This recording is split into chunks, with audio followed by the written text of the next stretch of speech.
What's up, everyone? It's Adar coming at you with another episode of Startup Engineering Daily. Let's hop right into it. So our first story is from Cursor. They're introducing Composer 2.5, their most powerful model yet. It's more intelligent, better at sustained work on long-running tasks, and more reliable at following complex instructions. For the next week, they're doubling the included usage of the model. That's always cool when they do that when they launch a new model. But as you can see here, it's not that much better than the state-of-the-art models. It is better than Composer 2, but in terms of Terminal Bench, which I believe is coding, and Sweet Bench, which is also coding. Okay, so I apologize. So Terminal Bench is actually like using the terminal. I guess that makes sense, like Git and all these different tools that are available like in the Unix space. So GPT is better at using those tools, Opus is better at coding by a little bit, and Composer 2.5 is actually better than GPT at coding by a little bit, and also these Cursor Bench, which I guess is harder tasks that they've created themselves. It excels beyond both of them, unless you're using max mode for Opus and extra high reasoning for 5.5. They also show here, this is where it gets really cool and why it would make a lot of sense to use it, especially if you're cost constrained, is that with Opus 4.7x high, it's an average of $7 cost per task, and with GPT 5.5x high, it's about $4, $4.20 per task.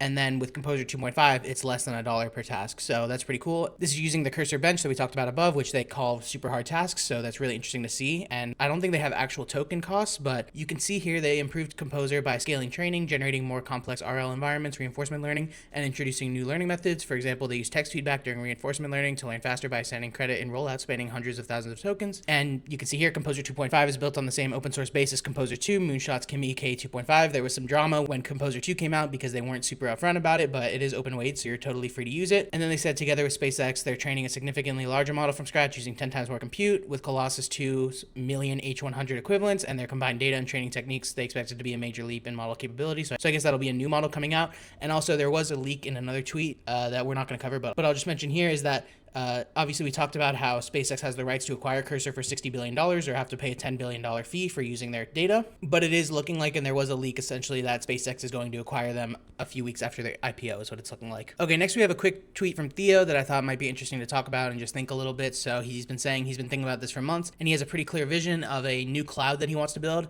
and he has zero faith in anyone else to build it, but he really doesn't want to do it, which is classic Theo. I kind of believe him, that you don't want to do these big projects, but it's like if no one's going to build it the way you need, then you kind of just have to execute on it. And he does have a very unique and talented way of approaching these things, in my opinion. But I think it's just cool to kind of think about and contemplate what the kind of status is of IAC. We haven't really seen, at least in my experience, haven't seen much leaps recently in terms of like how we went from basic messaging to long-lived agents. We kind of haven't had that jump with IAC. Like you could still generate IAC and then have it run like the CDK commands or Terraform or SST or any of those other kind of competitors that help you launch infrastructure as code. But it's one of those things where it's like, are you really going to trust an agent to have access to your database or even like be able to stand up your database? But then you have issues like the Amazon Kiro incident that we talked about like maybe a year ago now or 6 months ago, where basically one of their agents like decided to wipe out a whole environment to like kind of stand it up again to debug. So it's really scary. It's hard to trust that these agents are going to manage your infrastructure in a way where like the code itself is kind of sandboxed and safe compared to like a production database. It's hard to trust it to act on it in the same way. So I do think there is a future cloud that is like agentic driven. Railway has been trying to do this because they have a good CLI.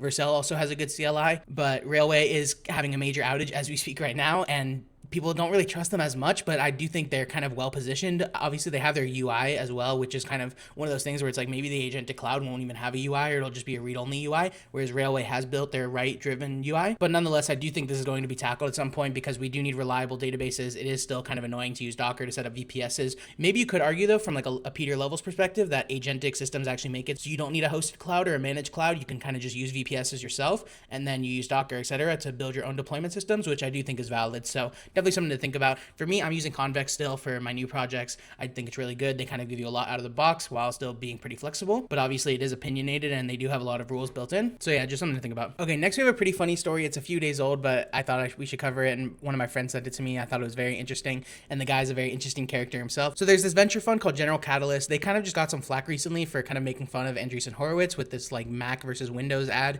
which like really caters to like people in their late 20s, I would say, is kind of when those kind of ads were really popular. Is like, I'm a Mac, I'm a Windows, etc. But it's like VC funds.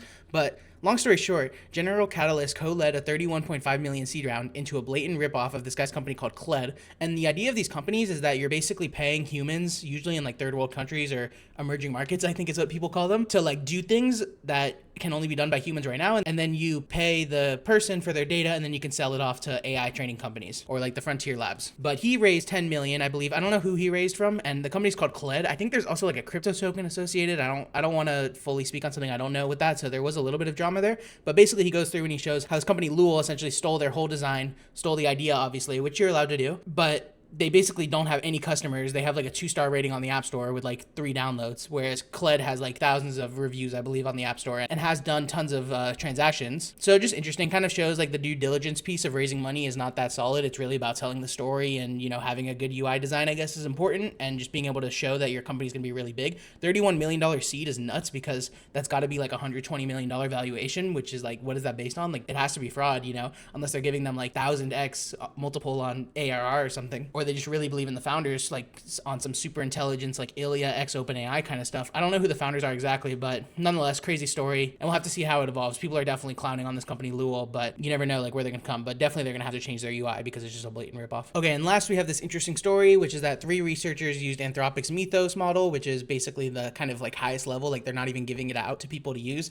It's better than Opus, and Anthropic had used it internally to find some vulnerabilities in like OpenBSD, which is part of like the Linux ecosystem, is my understanding. I believe it's used on like a lot of devices, for example, and also just like found like an FFmpeg vulnerability and stuff. So it's like a very high level research, especially for security model. And apparently 3 researchers used it to build a working macOS kernel exploit that bypasses Apple's M5 memory integrity enforcement, a security system Apple spent 5 years and billions of dollars building. The bug was found April 25th, working exploit May 1st. They walked into Apple Park to deliver the report in person. Like, that sounds like a movie, pretty sick. And this tweeter says MIE was the flagship security feature of the M5 and A19 chips, which are Apple's custom chips for their computers and mobile phones, designed to kill the entire memory corruption bug class. According to Apple's own research, it disrupted every known public exploit chain against modern iOS. Caliph, which I guess is the security researchers, didn't break MIE, they walked around it. Data only attack, no pointer manipulation, standard syscalls from an unprivileged user to root. The 55-page technical report drops after Apple patches. This is the story of the year in cybersecurity. And you can see here, yeah, they have a source to blog.caliph.io, which you can check out, which is very interesting. And this video is essentially showing that after they run this exploit,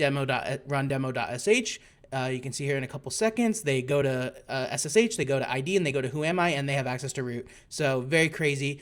I don't think this is going to be exploitable. I guess it's already been fixed. I don't know how the patch actually has been delivered, but nonetheless, really crazy story. And then also we can see here in the replies that it took $35,000 to run, which is insanely profitable for an exploit of this scale, because it's just bypassing Macs deliberately and getting to root, which is nuts. But it's not like any consumer can run this. Like, this is $35,000 of tokens on a private model, which is Mythos. This kind of stuff interests you and you want to talk with some like-minded people, join the Audinato Discord in the description. Thanks.